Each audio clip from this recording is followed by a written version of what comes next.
Есполова Жұмагүл Ермұхамедқызы 1954 жылы 10 желтоқсанда Семей облысы Жарма ауданы Ақжал кеншілер ауылында дүниеге келген. Ұлы отан соғысына қатысушы шахтер Сүлейменов Ермұхамед пен тыл еңбеккері Сүлейменова Маруаның көп балалы отбасынан шыққан. Жұмагүл 1970 жылы Ақжал орта мектебінің 10 сыныбын бітіріп, Семей медициналық училищесінің фельдшерлік акушерлік бөліміне оқуға түседі. 3,5 жыл оқығаннан кейін Георгиевка аудан орталығының аудандық ауруханасына жіберілді.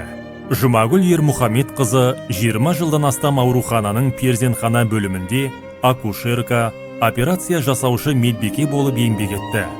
Ол Жарма өңірінің белгілі дәрігері Тұмабек Тыныбаевтың көмекшісі әрі шәкірті болған.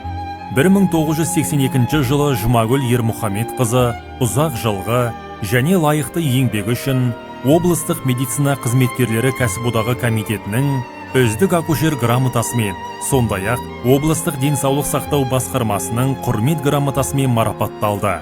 Жұмагүл Ермұхамедқызы 20 жыл бойы Жарма өңірінде мыңдаған нәрестенің дүниеге келуіне атсалысты.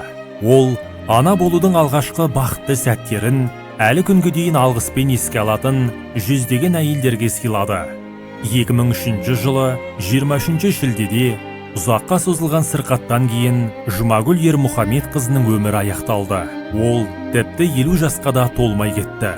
Оның есімі барлығымыздың жадымызда мәңгі сақталады. Өйткені ол өз жалғасын балалары мен немерелерінен тапты. Жұмагүл Ермұхамедқызы олардың әрқайсысына жан дүниесінің бір бөлігін, талантын, мінезін сыйлады.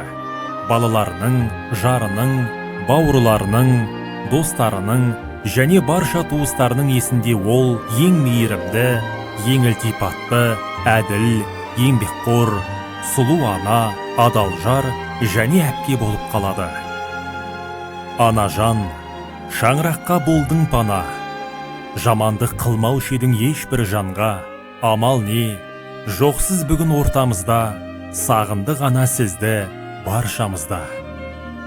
Жан ана, ұл қызыңның тірек едің, тірі болсаң, жарқылдап жүрер едің, болмасаң да бүгін біздің жанымызда, айтқан сөзің, тәтті күлкің жадымызда. Жұбанышпен жанымыз жабырқаулы, сағынышпен туғандарың еске алады, өзіңізбен өткен күндер жанымызда мәңгіге сақталады.